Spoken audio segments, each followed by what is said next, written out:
Hello! So I'm going to be doing something a bit different at the moment, and it's starting to talk about the wild plants that are around us and the ones that are edible and can be used medicinally.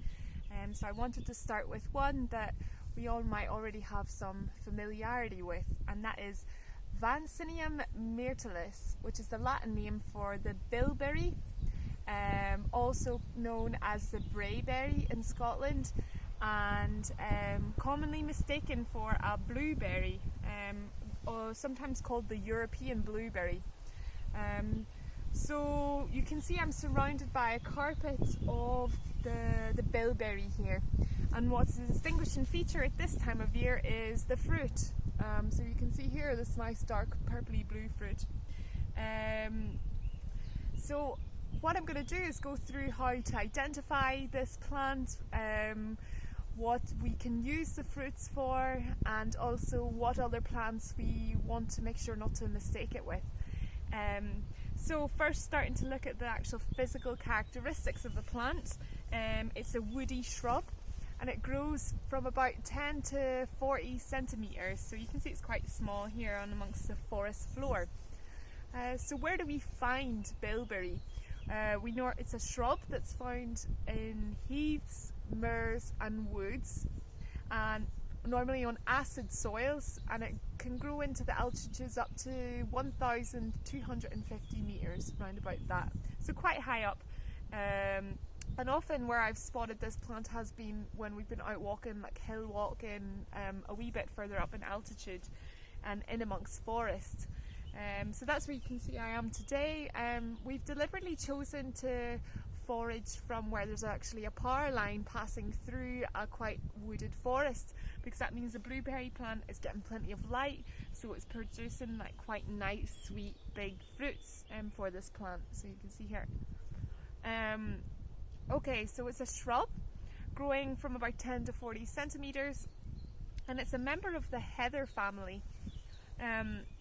So we can see that from this plant underneath me here. And the next stage would be to look at the leaf pattern.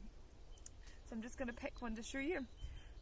So here is the leaf of the bilberry, and it's described as a elliptic ovate shape. So elliptic ovate means an oval egg-shaped leaf. And what also helps identify the leaf is the serrated edges, so that's kind of like saw-like teeth shape around the leaf. It's also quite a small leaf, a nice bright green that's about the size of my thumb print, so quite a small leaf. It usually comes into bloom around May-June time, and the flowers can range from a greenish yellow to a yellowish red. I guess it's very dependent on the plant and where it's growing. And the shrub itself is quite woody. I'm just going to pick a bit of a broken bit. You can see there it's quite a woody stem when you get into underneath at the base of the plant. So what we're actually interested in really is the fruit. So I'm just going to have a look around for one. So it produces a dark bluish purplish fruit, and it looks very like the cultivated blueberries that we get in the supermarket, but it's actually a totally different species. The species you get in supermarkets tends to be the North American type of blueberry, so these ones are much smaller. And they also have like a red flesh on the inside of them, and that's why my fingers are kind of dyed like a reddy colour after picking them for about an hour. So what do you use bilberries for? So bilberries are really good just to be used the same way as you would with blueberry. So what we're going to be doing with them after this is making a lot of jam. You can also dry them, and you can eat them fresh, just picked. And what's really nice about this fruit is that it's very high in antioxidants. So it's a really good fruit to be having in the summer when your cells are taking a lot of damage from the sun. Antioxidants are a good combatant against that cell damage. Another thing that it's been used for is actually for dyes. So the green leaves make a nice green dye for dyeing fabrics, and the fruit has a good purplish blue red dye that again you can use to dye fabrics or to even make ink. So one plant that you don't want to confuse the bilberry with is the crowberry.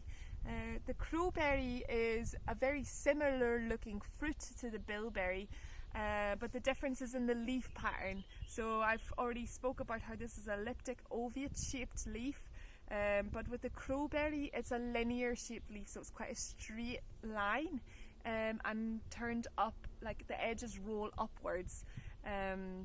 Why you don't want to confuse these, mainly just so you want to know your difference between your plants, but also the crowberry fruit can't be eaten raw.